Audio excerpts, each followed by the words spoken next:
नगरसेवकावर विधवा महिलेचा छळ, मारहाण व धमकीचा गुन्हा. नगरसेवक किशोर मासाळ यांनी आरोप फेटाळले.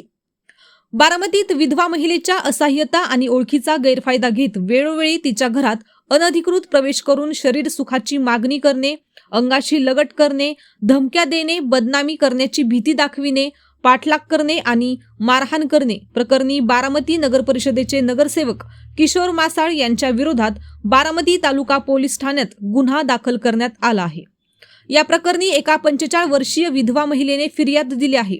पोलिसांनी दिलेल्या माहितीनुसार फिर्यादी महिलेच्या पतीचे निधन झाल्यानंतर तिची असहाय्यता आणि ओळखीचा गैरफायदा घेत आरोपीने वेळोवेळी तिच्या घरात अनधिकृत प्रवेश केल्याचा आरोप आहे.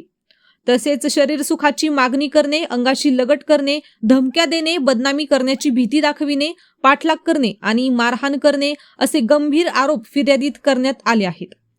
ही घटना 13 फेब्रुवारी 2026 ते 25 मे 2026 या कालावधीत घडल्याचे फिर्यादीत नमूद असून 30 मे रोजी पहाटे बारामती तालुका पोलीस ठाण्यात गुन्हा दाखल करण्यात आला आहे.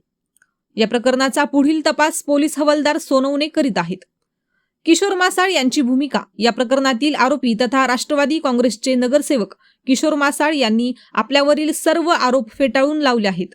मी ज्येष्ठ नगरसेवकांच्या गटातून नगरसेवक झालो असून विविध घडामोडींवर सातत्याने भाष्य करत असल्यामुळे छोट्या नेत्याच्या सांगण्यावरून मला खोट्या गुन्ह्यात अडकवण्याचा प्रयत्न केला जात आहे. सध्या मी बारामती बाहेर असून बारामतीत परतल्यानंतर पोलीस प्रशासनास सर्व पुरावे सादर करणार आहे, असे मासाळ यांनी सांगितले. या प्रकरणामुळे बारामतीच्या राजकीय वर्तुळात खळबळ उडाली असून पोलिसांच्या तपासातून नेमके सत्य समोर येणार आहे.